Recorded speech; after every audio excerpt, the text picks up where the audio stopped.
Hey everybody, how's it going? So it's been quite a while since I've posted a video.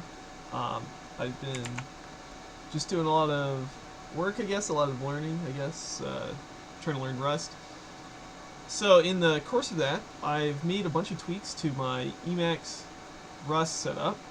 Over here on the right is what I have in my video from the Emacs from Source series where I set up my Rust config. I was using rustic mode. And then I bound F6 to rustic format buffer, and then I had some minimal LSP configuration here.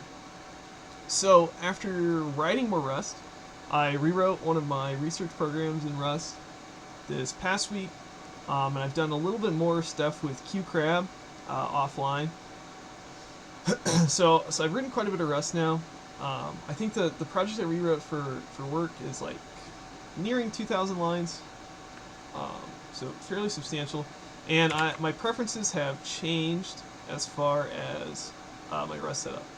So I did like rustic mode at first, and I don't want to say anything bad about it, but as its README says, it's supposed to be like Rust mode with some additional features, and as seems to be typical with my Emacs use, those additional features were actually kind of annoying to me. So, for example, if you're in a Rust mode, buffer, you can hit like Control-C, Control-C, Control-T to run the tests. And you can run Control-C, Control-C, Control-R to do like cargo run.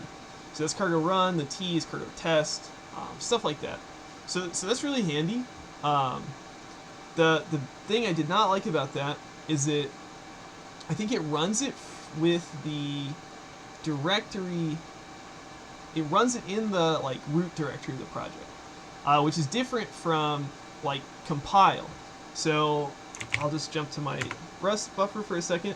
What I usually do is I'll have in my root directory, I'll usually have a make file. So I do this with Go as well.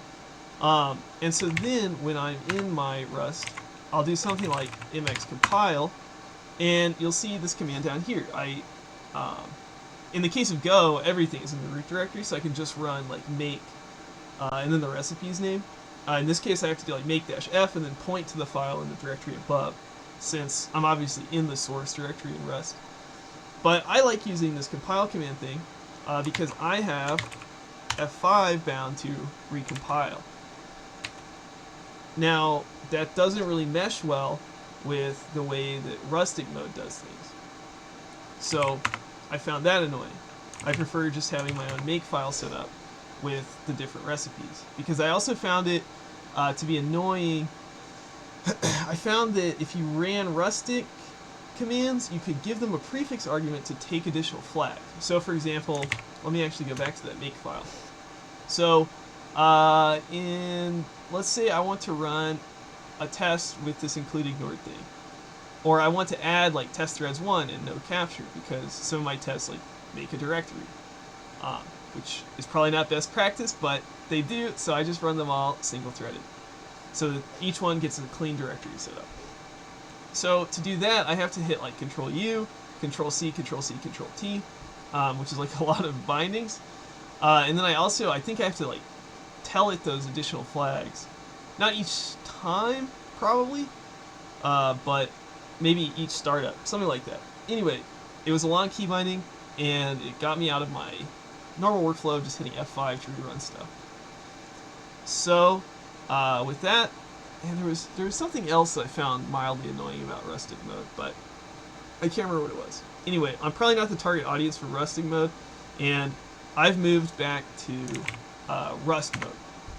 So on the right you can see rustic, and on the left you can see Rust mode. So because it is a little more minimal, it took slightly more configuration, but that's totally fine with me. So you see now I'm just use packaging Rust mode. I do add a couple hooks. We turn on fly check mode, we turn on LSP deferred. I have this F6 bound, this time this custom function, and I noted that you actually do have to require rust funct from the Rust mode package. It's not required by default like in rustic. And I wrote this little tiny function here that does basically the opposite of what I think a lot of people have, which is like format on save.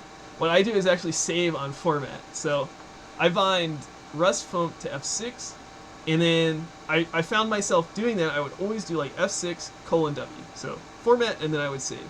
So, okay, if the format succeeds, then I should just save in this. So I have save on format rather than format on save. And it's been working great for me. After that, it looks very similar. We can require LSP Rust.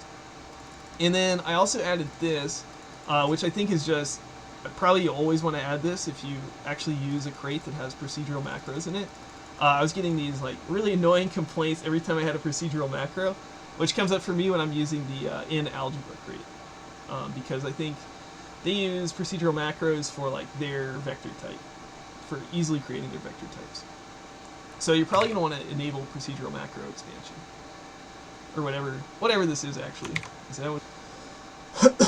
Now the other thing I wanted to point out is actually I put it in my LSP mode config. I really wasn't sure if it should go like in the Rust config or the LSP config, but I think it's technically more closely associated with the LSP config. And so that's this right here. Now I can't take the credit for this, as you can hopefully see here. Somebody actually submitted a pull request to add this to LSP mode, but it was kind of declined. I mean, it's kind of a personal thing how you want this to look, but by default, when I'm in a Rust buffer, and I meant to start Emacs without this, with this like commented out, so you can see what it does normally, but you'll just have to take my word for it. Normally, if you hover over a function name in a Rust buffer, what shows up down here in the what is this, the echo area? I always forget what this is called. But anyway, down here where my cursor is the module it's in, and that's not very useful. I was used to seeing the function signature like this from Go mode, and so that's what this code right here does. So if you're familiar with Common Lisp, basically this is using CLDef method. So this is like a CL object system, Common Lisp object system kind of thing. You're defining a method. This is like a generic function, I think. Yeah, so we're just defining this method when the server ID is Rust Analyzer. So this will be the function called on hover, LSP clients extract signature on hover, when these conditions are met. Server ID equals Rust Analyzer. Okay. And so basically this little snippet of Lisp code that I got from this pull request does this function signature extraction for me, which is really great. So yeah, now I'm really happy with my Rust setup. I think I've been using it without any changes for a couple days, which may not sound like a lot, but there were really just a couple things I wanted to tweak, and I figured I would go ahead and share with you guys. After this video, I'll probably get back to writing some more Rust on camera. Maybe I'll work on QCraft some more today. I will also be doing a video that was kind of requested in the comments about the purpose of QCraft. So I want to elaborate a little bit on that. I'll probably add it to the series and call it like QCraft Part 0 or something like that, where I just describe what the actual goals of that project are. But anyway, I hope you guys enjoyed this, and I hope you guys try out Rust. Like I said, I rewrote one of my projects in it, and I think I fixed some bugs that I didn't even know existed in the Go version. Yeah, maybe when I'm farther into learning Rust, I'll probably do a video maybe comparing my experiences with Go and Rust. But so far, I've found Rust to be not as frustrating as I've heard. It's been a pretty smooth transition so far. I don't know if I'm writing the most idiomatic code ever, but I'm getting stuff to work. I've got research code running right now that seems to be working better than the Go version. So overall, it's been a really good experience so far. And with that, I'll see you guys next time.